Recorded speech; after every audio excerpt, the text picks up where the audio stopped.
तो मतलब ये आप बताइए कि जो दान का विशेष महत्व होता है, यही मेरा आपसे सवाल था कि दान 14 तारीख को ही करना है, और जैसे गुड़ दान में दिया जाता है, तिल, खिचड़ी, तो सबका अलग अलग महत्व है, इसको आप ज़रा डिटेल में समझाइए।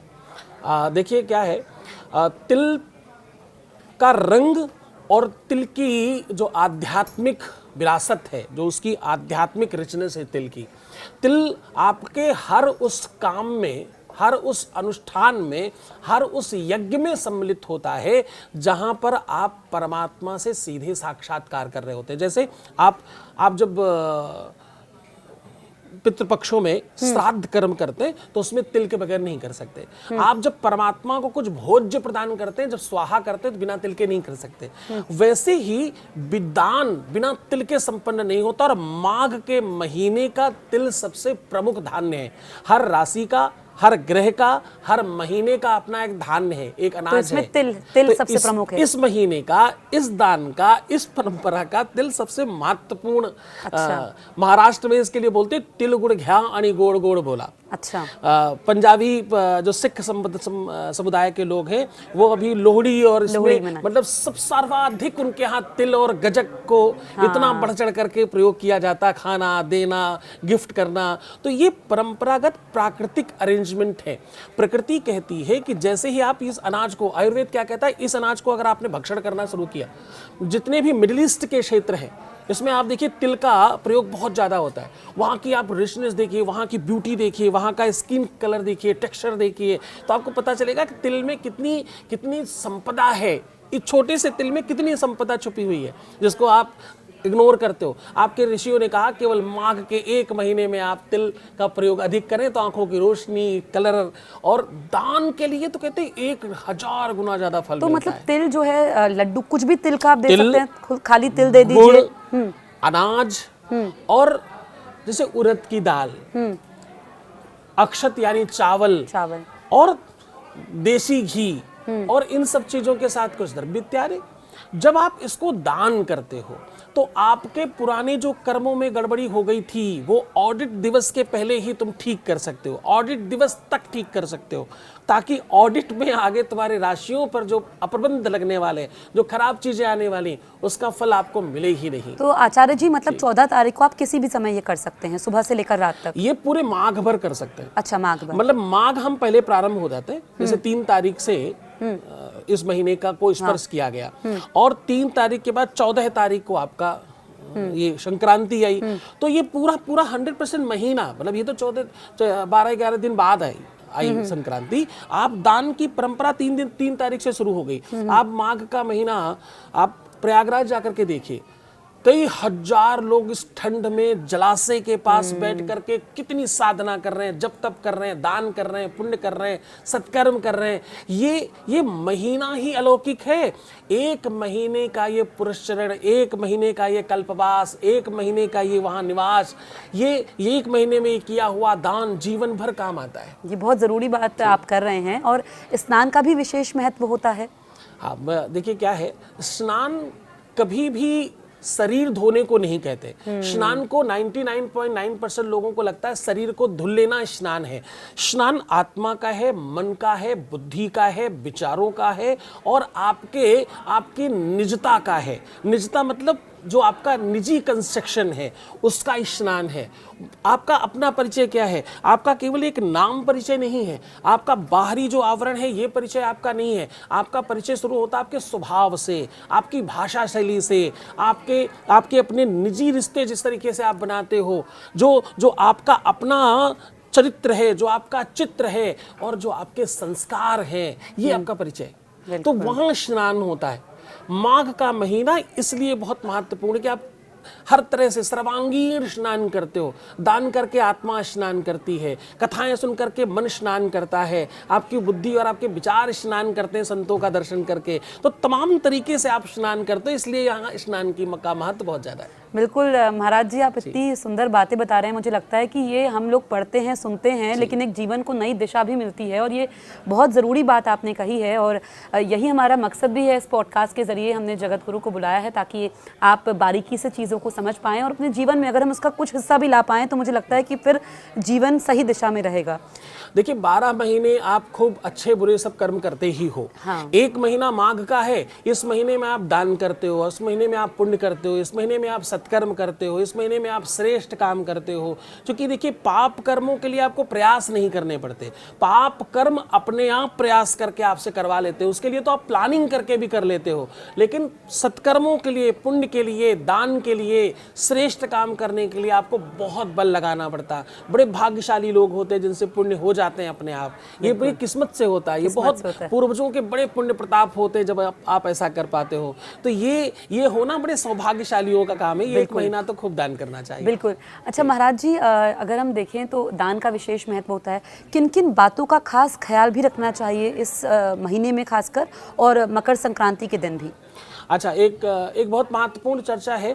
आप दान और दया को मिक्स करते हैं, आप दान और दया को समझते नहीं। आपको लगता है दया करना भी दान है और दान करना भी दान है, दोनों में डिफरेंस आप नहीं समझते।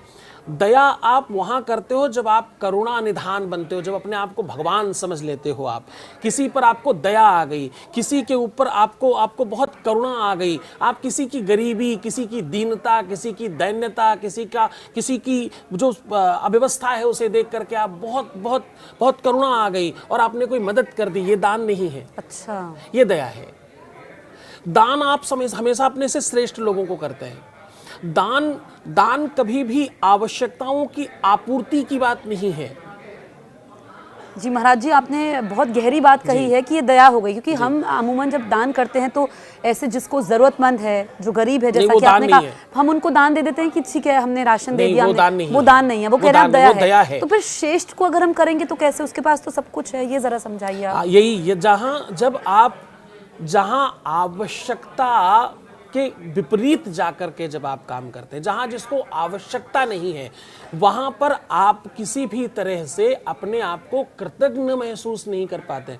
जब आप किसी की मदद करते हैं ना, तो वो तो तुरंत उतार देता है आपके लिए कृतज्ञ होकर, अरे आपने बड़ी कृपा कर दी, आपने मुझे ये दे दिया, मैं ठंड में ठुठर रहा था, आपने कंबल और शॉल दे दिया, ये कितनी बड़ी कृपा करी आपने। तो उसने क्या हुआ, ददाती प्रतिगृहणाति नानिथैसा प्रसीदति।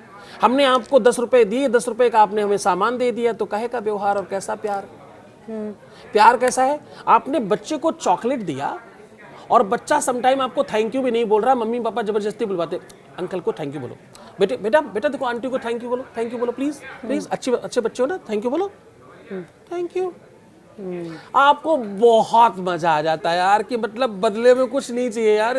ये तो जब आप देने के बाद सामने से कुछ नहीं पाते हैं, यही दान है। लेकिन आजकल क्योंकि परमात्मा क्या है ना, आपने दान क्यों किया, किसके लिए किया? जिसको दान किया उसके लिए किया है या उसके लिए किया है? आप कनेक्शन गड़बड़ कर लेते हैं, आप यहां देकर के यहीं से वापस ले लेते हैं, तो कहीं जाएगा कैसे? लेकिन फिर ये आज के दौर में महाराज जी, मैं समझना चाहूँगी कैसे संभव है हम किसी श्रेष्ठ को या अपने मित्र को, किसी को भी अगर हम कुछ देते हैं तो शुक्रिया, या ये नॉर्मली लोग बोलते हैं ऐसा, तो फिर कैसे करना चाहिए? दान उस दिन किसको देना चाहिए? अगर अपने से श्रेष्ठ लोगों को देते तो वहाँ कोई खास शुक्रिया नहीं, वहाँ उल्टा आप शुक्रिया करते हैं कि आपने ये दान स्वीकार किया, दान देते हैं और प्रणाम करते हैं। तो कैसे करना है ये जरा बताइए कि इस बार दान हमें किसको करना है? श्रेष्ठ लोगों को, आप ब्राह्मणों को करते हैं, विप्रों को करते हैं, संतों को करते हैं, अपनी माँ, अपनी बहन को कर सकते हैं, अपनी बुआ जी को कर सकते हैं, अपने उन श्रेष्ठ लोगों को जिनको तुमने और दान किए हैं। पहले आपने अपनी बेटी को जब भेजा तो उसके साथ दान किया है, अपनी बहन को जब आपने भेजा तो उसके साथ आपने दान किया है, आपने अपनी बुआ जी को जब भेजा तो आपने उसके साथ दान किया है, आपने जब भी ब्राह्मणों को, विप्रों को, संतों को, महंतों को, मलात्माओं को, सिद्धों को, यतियों को, साधकों को बुलाया तो आपने दान किया है। तो इस परंपरा को वैसे ही निर्वाहन कीजिए। मुझे लगता है कि ये जानकारी बहुत सारे लोगों को नहीं होगी, और ये बहुत अहम बात आप बता रहे हैं, यानी कि जो हम अभी तक ये भी जो हम सुनते आए हैं कि गरीब लोगों को आप देते हैं, जो फिर जिनको जरूरत है, जरूरतमंद है, तो वो दया हो जाती है, वो दान में नहीं गिना जाएगा। वो दान नहीं है। अपात्र दीयते दानम तद्दानम दान संप्रतम। वेद यहाँ भी कहता है कि आप उस व्यक्ति को दे रहे हैं जिसको परमात्मा ने नहीं दिया है, तुम परमात्मा बनने की कैसे कोशिश कर रहे हो? अच्छा, वो तो आपकी दया है, वो केवल कृतज्ञता उसकी आपको प्राप्त होगी और उसमें आपको आनंदित होना पड़ेगा और बस वही खत्म हो गया। प्रेम की, प्रीति की, दान की अपनी एक रीति है, उस रीति का निर्वहन करना ही दान है, क्योंकि दान देने वाला कृतज्ञ होता है, लेने वाला कृतज्ञ नहीं होना चाहिए। अच्छा, हम दान देकर के भी कृतज्ञ होते हैं कि आपने मेरा दान स्वीकार किया, क्योंकि दान पता क्या है, दान तुम्हारे संकटों की पोटली है। ऑडिट डे के पहले तुमने किए हुए बुरे कर्मों को दान के सहारे आप काटना चाहते हैं। कृतज्ञता के लिए दान नहीं कर रहे हैं आप दान कर रहे हैं अपने पापों को, संकटों को, बुरे ग्रहों को, बुरे समय को खत्म करने के लिए। तो जो तुम्हारे बुरे समय को ले रहा है, लेने के बाद अपने जप तप से, अपनी साधना से काटेगा, उसके प्रति तुमको कृतज्ञ होना पड़ेगा, तुम्हें उसके प्रति धन्यवाद, साधुवाद का तो भाव रखना आचार्य जी पड़ेगा। मतलब ये दान तो करते रहना चाहिए जो आप कह रहे हैं, दया भी तो करती रहनी चाहिए, मतलब वो भी देना ही चाहिए। देखिए, दया आपकी अपनी इंडिविजुअल सेटिस्फेक्शन की व्यवस्था है, वो आप सेटिस्फाइड होते हो, मेरे पास बहुत है, मैं बहुत संपन्न हूँ, मैंने लेकिन भगवान एक ने सवाल दिया मेरा है, जी। मैं उस प्रकृति में कुछ कंट्रीब्यूट कर रहा हूँ, दैट्स लाइक दैट। लेकिन एक सवाल मेरा आपसे ये भी है कि फिर ये भी मन में सवाल आता है कि जो पहले से श्रेष्ठ है, जिसके पास सब कुछ है, एक तो हो गया कि इस मकर संक्रांति पे इसका विशेष महत्व है। अगर हम और दिनों की बात करें कि जिसके पास प्रभु का दिया हुआ सब कुछ है, उसको देने से क्या? नहीं, ये भावना ही आपको खराब कर रही है। इस देश को सबसे ज्यादा खराब ही इस भावना ने किया। बुंदेलखंड में एक गीत है, मोरे सजना बड़े हैं खराब है, सुकावे मुइया डावो ना। रिश्तों की परंपराओं को आपने नष्ट कर दिया। आप उस परंपरा को नष्ट कर रहे हो। दान लेने के लिए अलग व्यवस्था है, वो लोग ही अलग है जो सिर्फ दान लेते हैं और साधना करते हैं आपके लिए। उनके पास एक ही काम है, वो भी 8 घंटे 10 घंटे आपकी तरह लेबर कर रहे हैं, लेकिन उनका लेबर क्या है, आपके दिए हुए दान को पचाने के लिए साधना करते रहना, यही उनका काम है, यही उनकी परंपरा है। परिवार में अगर आप बात करें तो परिवार में जो है हम बहन को दे सकते, और अपनी बुआ जी को दे सकते बुआ हैं, जी पर को। वो भी दान की अलग अलग चीजें हैं जब आप दान करना चाहते हैं। लेकिन अगर आप माघ का, आप अपने ग्रहों के लिए, अपने समय को व्यवस्थित करने के लिए दान करना चाहते हैं, तो विप्रों की कीजिए, ब्राह्मणों को कीजिए। ये लोग ही बहुत अलग हैं। हर व्यक्ति ना अपनी किसी टेक्सचर का, किसी कल्चर के लिए जाना जाता है, किसी स्वभाव, किसी व्यक्तित्व के लिए जाना जाता है। ये लोग इसीलिए जाने जाते हैं। दीपावली में पूरी दुनिया चाहती लक्ष्मी मेरे यहाँ आए, हर कोई चाहता मेरे घर महालक्ष्मी जी पधारें, हमारे यहाँ आ जाएं। ये पंडित जी लोग हैं जो दूसरों के घर जाकर के खूब प्रार्थना करते हैं, माता इनके घर आ जाओ। मतलब प्रार्थना में बहुत शक्ति है, कि इनके घर आओ, मेरे यहाँ नहीं, पहले इनके घर आओ। बिल्कुल। तो ये मानस जो है जिनके पास, उनको दान करना है। बिल्कुल, ये बहुत ज़रूरी बात आपने कही है। और अच्छा आचार्य जी, ये बताइए कि कई लोग कहते हैं कि उनके बनते बनते काम बिगड़ जाते हैं, वो कुछ करना चाहते हैं या जिस चीज़ में वो हाथ रखते हैं नुकसान ही होता है, चाहे वो अगर नया व्यापार, कुछ नया स्टार्टअप शुरू करना चाहते हैं, नौकरी करना चाहते हैं या कुछ भी जीवन में अनेक पड़ावों में उन्हें हताशा हाथ लगती है, उसके लिए क्या उपाय करना चाहिए? देखिए, एक बहुत छोटा सा रूल काम करता है इसमें, बहुत छोटा सा, जो हमने अभी थोड़ी देर पहले कहा कि आप क्रेडिट एंड डेबिट पे चलते हैं। बैंक में क्या है कि आपने पैसे जमा किए और पैसे निकाले, बस ये 2 ही व्यवस्थाएं हैं। इसमें क्रेडिट कार्ड, डेबिट कार्ड, एक वो कार्ड है कि जब जमा कर सकते हो तो ही निकाल सकते हो, और एक वो कार्ड है जिसमें आपको पहले जमा करना पड़ेगा, बाद में निकालेंगे, और एक में पहले निकालेंगे, बाद में जमा करेंगे। पाप और पुण्य इसी प्रकार से चलता है।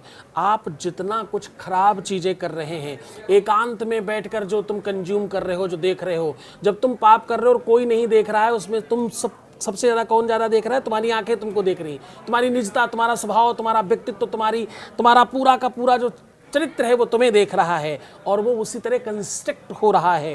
तो अगर तुम्हारे जीवन में काम बिगड़ रहे हैं, सब चीजें खराब हो रही, तो समझना चाहिए पाप हुआ है, और सब ठीक होने लगे तो समझना चाहिए पुण्य हुआ है। ये पाप और पुण्य के पलड़े पर सारा का सारा चलता है। क्रेडिट और डेबिट है, खूब पुण्य करना शुरू कर दीजिए। बिल्कुल। तो ये मकर संक्रांति से क्या क्या जीवन में लोगों को बदलाव करने चाहिए ताकि उनको पुण्य की प्राप्ति हो और सही दिशा उन्हें मिले?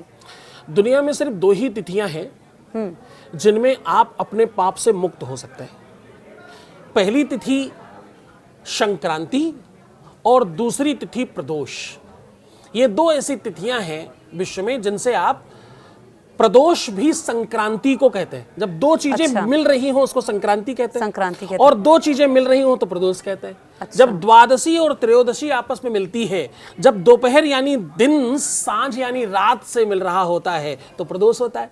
जब एक ग्रह दूसरी राशि को स्पर्श कर रहा होता है उसको संक्रांति संक्रांति कहते कहते हैं। हैं। तो अगर आप कैलकुलेटिव स्थिति में देखें तो ये बिल्कुल 50-50 वाला समय है। ये इस समय के बाद प्रकृति ऐसे होती है, एक सावन के बाद प्रकृति अपना रूप बदलती है और एक संक्रांति के बाद अपना प्रकृति रूप बदलती है। यहाँ से ही रोग, यहाँ से ही स्वास्थ्य, यहाँ से ही सुख, यहाँ से ही दुख, दोनों ही बार ऑडिट होता है। ये 2 टाइम ऑडिटिंग की व्यवस्था है, जैसे आपके अकाउंट में होता है। एक बार जो पूर्ण प्रदोष आता है यानी शिवरात्रि, और एक ये मकर संक्रांति। बस व्यवस्था ये है कि ये बिल्कुल अगल बगल में ही खड़े होते हैं, थोड़ी थोड़ी दिनों में आकर खड़े हो जाते हैं।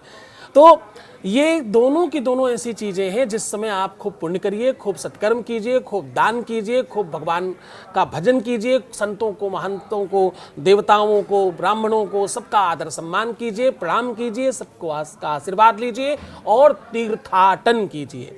इससे आपके जीवन में बहुत लाभ होगा। बिल्कुल। महाराज जी, आप स्टूडियो में आए, आपने इतनी अच्छी अच्छी उत्तम बातें कही। मुझे लगता है कि जो दर्शक हमें देख रहे हैं और जो इस वक्त हमें स्टूडियो में भी सुन रहे हैं, एक नई सोच मिली है और वो बातें जो आज तक नहीं मालूम थी वो भी जानने को मिला है। आपका बहुत बहुत शुक्रिया। बहुत आभार। सर्वे भवन्तु सुखिनः, सर्वे सन्तु निरामयाः, सर्वे भद्राणि पश्यन्तु मा कश्चित् दुःख भाग् भवेत्। सबका कल्याण हो।